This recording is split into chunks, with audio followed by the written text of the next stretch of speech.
복잡한 뉴스를 제치는 키워드로 풀어보는 알고 팡보고팡 팡팡뉴스 시간입니다. 제주투데이의 조수진 기자와 함께하는데요. 첫 번째 키워드가 외면당 한 70%인데 어떤 내용인가요? 네, 이제 일주일도 남지 않은 대통령 선거 이야기를 하려고 합니다. 이번 선거에서 외면당하고 있다고 주장하는 국민들이 길거리로 나섰습니다. 당선이 유력한 후보들의 공약을 살펴보면 탈모인을 위한 공약은 있지만 농민을 위한 공약은 없고, 그리고 재개발 아파트를 가진 소유주를 위한 공약은 있지만 노동자를 위한 공약은 찾아보기 힘듭니다. 지금 선거는 역대 민주주의 절차에 따라서 진행된 선거 중에서 거대 양당에 대한 지지율 쏠림 현상이 가장 심한 게 아닐까 싶은데요. 그 어느 때보다 1대1 대결이 돼버리니까 개인적인 점으로 깎아내리는 진흙탕 선거, 그러니까 네거티브 선거 양상을 보이고 있습니다. 네, 그런 분위기 때문에 계속해서 비호감 선거라고 비판받고 있잖아요. 네, 그렇습니다. 선거가 이렇게 양당 대결로 가다 보면 좀 위험한 부분이 발생합니다. 귀에 솔깃한 공약들을 내던지는 경우가 많거든요. 대한민국 대통령은 임기가 5년인데 당선이 된다면 펼칠 정책들을 미리 홍보해서 유권자들의 표를 얻어야 합니다. 이 정책이 진짜 대한민국 사회에 필요한 건지를 고민하고, 그리고 자신이 속한 정당이 가진 비전에 걸맞게 채워져야 하는 건데요.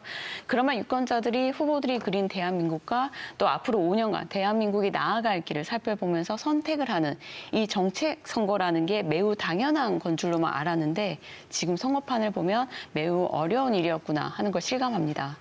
네, 그런 분위기에 대해서는 후보들도 후보들이지만 선거와 관련한 언론 보도가 문제가 있다는 지적도 있거든요. 네, 그렇습니다. 방금 말씀하신 문제점은 지금 포털 사이트에 들어가 보시면 금방 확인하실 수 있는데요. 후보들의 공약이나 후보들이 내세우는 비전 혹은 정책들 위주로 보도하는 기사는 찾기가 힘듭니다. 물론 이런 걸 보도하는 언론사가 있긴 합니다만 사람들의 눈길을 끌기 어려워서 포털 사이트에서 잘 보기가 힘들다는 겁니다. 후보 간의 공방을 위주로 한다거나 또는 포퓰리즘 공약을 위주로 보도하는 기사들이 거의 포털 사이트를 도배하다시피 하고 있는데요. 지금 서론이 좀 길어졌습니다만 다시 돌아가서, 그래서 오늘 이 시간에는 거대 양당이 벌이는 진흙탕 싸움에서 외면당하고 있는 이들이 원하는 공약을 간략하게나마 소개를 해드릴까 합니다.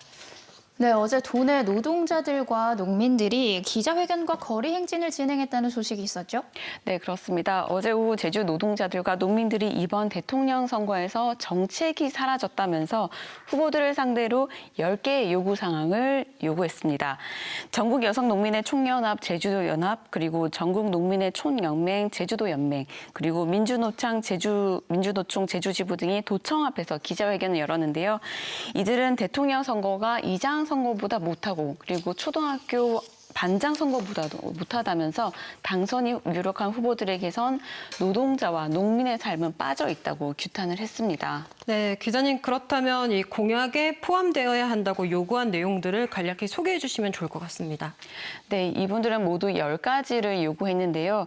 우선 모든 노동자가 존중받는 사회를 위해 노동 기본권을 보장하고, 그리고 코로나19 위기로 생존 위협에 내몰린 관광 서비스 산업의 노동자들의 고용을 보장하고, 그리고 산업 전환과 또 기후 위기에 따라 사라지는 일자리를 국가가 책임지는 정의로운 산업 전환을 실시하고, 지속 가능한 농업을 위한 농민기본법을 또 제정하고, 생태 유기 농업 전환을 보장하며 성평등 농업 정책을 실현하고, 또 CPTPP 가입 추진 중단을 요구했습니다.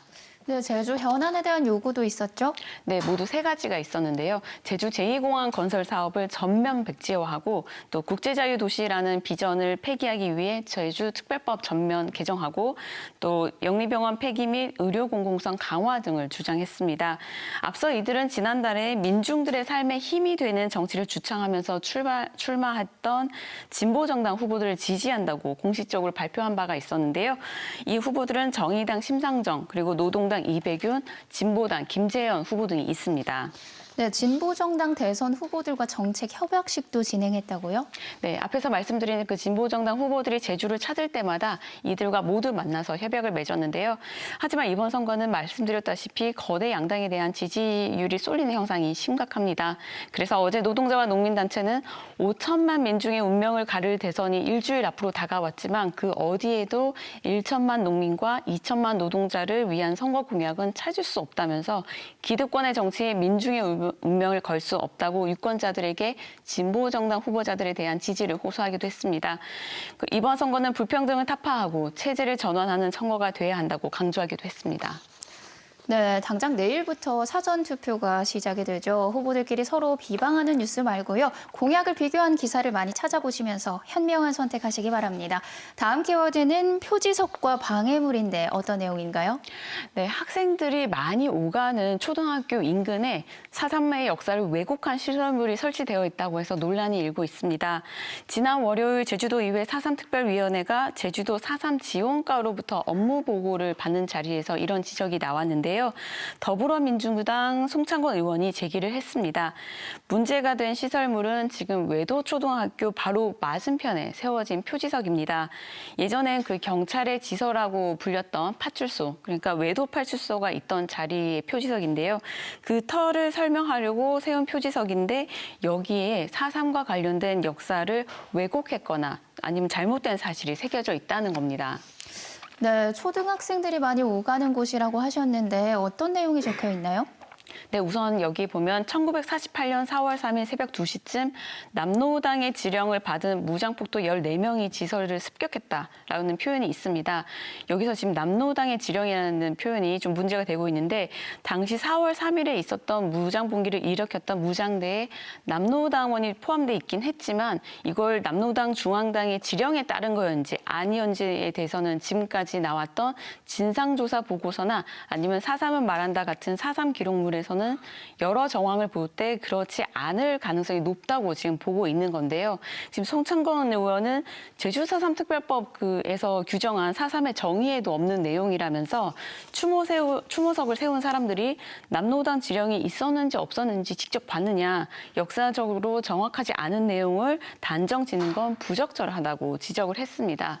지금 표지석엔 이것 말고도 무장봉기를 무장폭도의 습격이라고 하고 또 4.3 당시에 좌익 세력을 색출하겠다면서 무차별적으로 민간인 탄압에 나섰던 서북 청년단을 애국단원이라고 표현하기도 해서 문제가 되고 있습니다.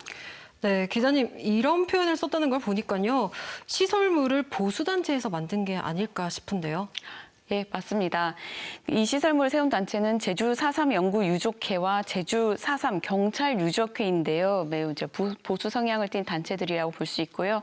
또 이 시설물을 세우기 위해 후원을 한 단체를 보면은 군경유족회나 제양군인회 그리고 자유농객연합 등 역시 보수 성향이 짙은 단체들이었습니다.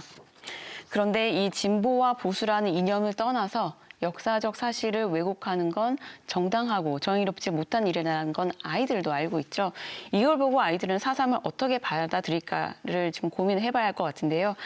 이 아이들이 이걸 보고 4.3의 역사를 잘못 알게 된다면 잘못된 인식을 가질 거고 그러면 지금까지 계속 되어 왔던 갈등은 또 계속 이어질 거고 그리고 정부와 지방정부와 4.3 단체가 말하는 화해와 상생이라는 목적지는 영원히 이룰 수 없는 곳이 될 겁니다.